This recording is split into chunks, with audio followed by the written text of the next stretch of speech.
1, 2, 3, go. Ow. What's up, YouTube? It's your boy once again, back with another one. Guys, it is so freaking hot in Cape Town, man. It is so freaking hot. It's humid. I'm already sweating before the day even actually begins. But yeah, guys, I don't know, man. The world just keeps changing, right? Things just happening with no, I don't know, real meaning anymore, you know? All you gotta do is just blame our incompetent leaders, right? Now here's the thing, man. Here's the thing. So we're out here blaming our leaders, cursing them, voting them back into power. I don't know, man. I don't know, man. I don't know if that still applies. You know what I'm saying? If that still works. You know what I mean? So yeah, man. Sometimes things happen for a reason, and then sometimes things don't happen for a reason. But most of the time, they say everything is in our hands, right? So if the power is in our hands, why are they dictating to us, right? That's my whole premise. Because I feel like if the world's people can actually take back the power that actually belongs to them, the world will be a much better place, right? But I digress. So, guys, in today's video, right, I want to talk about being a superpower, how countries become superpowers, right? And why a continent that has 54 countries, guys, 54 countries. Imagine a continent with 54 countries does not even have one, not even one superpower. How, bruh? How? So next we get into that. But you know what we do? Let's have some fun. Holla. You guys. Hey guys. So this is the thing I was thinking about, right? So 54 countries in Africa. Not one country is a superpower.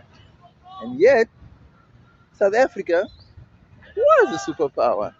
Actually, South Africa is a superpower. And so is Niger, right? The only problem they have is they need to enrich the uranium deposits they have to become superpowers, right? Okay, so rule number one. Why are most countries, Western countries, why are they able to dominate at the UN or anywhere else for that matter? Why? Because power. They have absolute power. And how do you get that power? You've got to be militarily dominant. You understand what I'm saying? So, Africa needs to develop its uranium deposits. Now, most countries, because like Niger, apparently, Niger has a lot of uranium deposits. South Africa too, right? But now the question comes, the question remains that now all of a sudden we are sitting on all these deposits, right? And we're not even thinking that we could become a global power. We're not even thinking on those lines, right? And what's happening in the meantime? Well, we're not thinking on those lines. The other countries are utilizing all the energies they can harness to get their hands on our uranium. Then they're enriching it, and then they turn around and they do whatever they want to us. They make us bow down to them using Africa's uranium. Now, question, who is allowing this to happen? Question, why are they allowing this to happen? Question, who is benefiting from this? Question, how does it affect the rest of normal African society? Right? Guys, we need to look deeper into this question, into the situation, into this issue. Because the longer we let it slide, the more Africa descends into chaos. And then we have this artificial or superficial version of what success is. And that would be infrastructure going up, buildings going up, creating jobs. But the real core power lies in military dominance. You see, that is where Africa lacks in a big, big way. Guys, next we get into the pros and then we get into the cons. But let's start off with the pros of being a world superpower. Holla!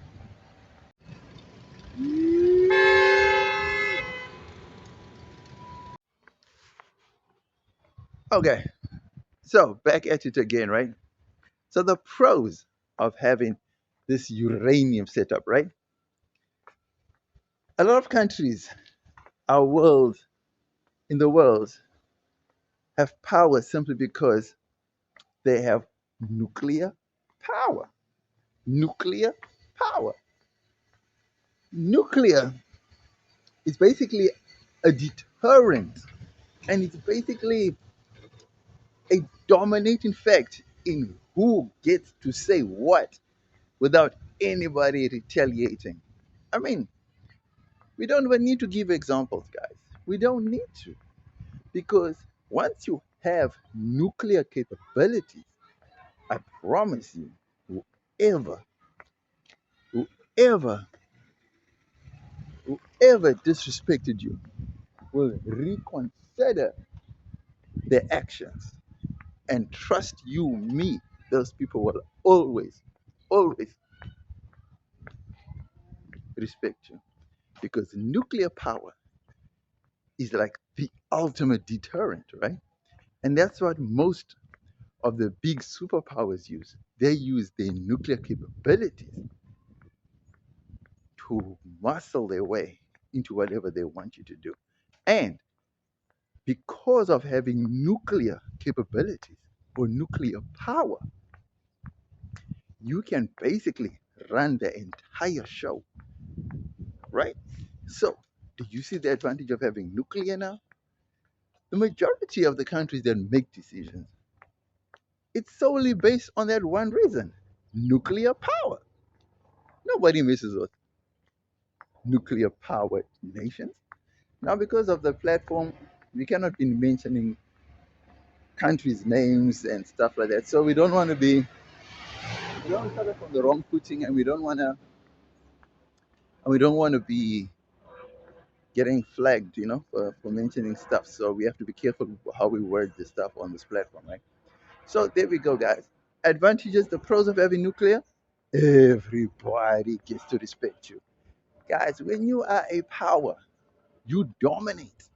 What you say goes. You get to make decisions that go against the grain and that benefit you all because of power. You understand what I mean? So Africa needs, listen, Africa needs to regain its once dominant great power position. And nowadays, spears, bow and arrows, and having lots of dogs and cows ain't gonna cut it. Nope. We absolutely need to enrich our uranium deposits. We need to enrich our uranium deposits. That's the only logical way. That's the only logical step, right? So there's many pros to having nuclear power, and its dominance evident. It's evident in the world to see those that have it. You see the positions they occupy at the UN. You just see it, right? Let me know what you think about enriching uranium in Africa. Is it a good thing or a bad thing? Let me know. Holla. Next, we get into the cons. You know how we do. Holla.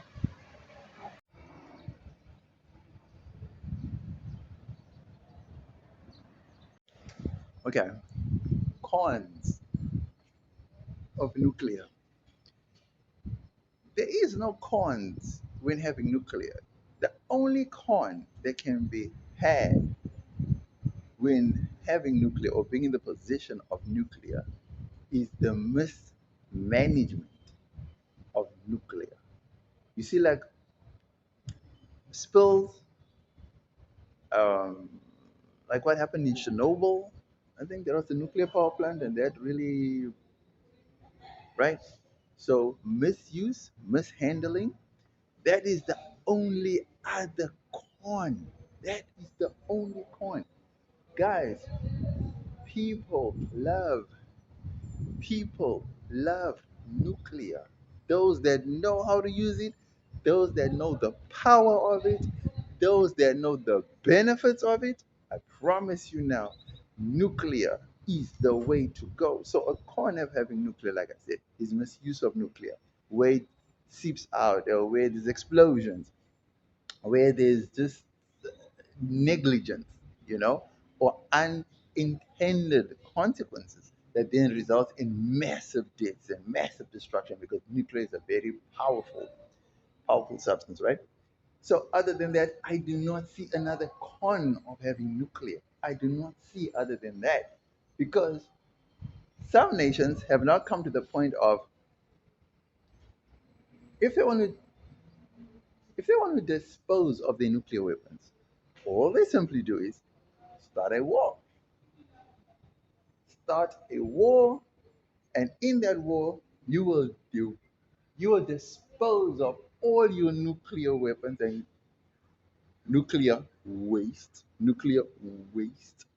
which were in the form of weapons, and you thoroughly massacre whichever opponent comes your way.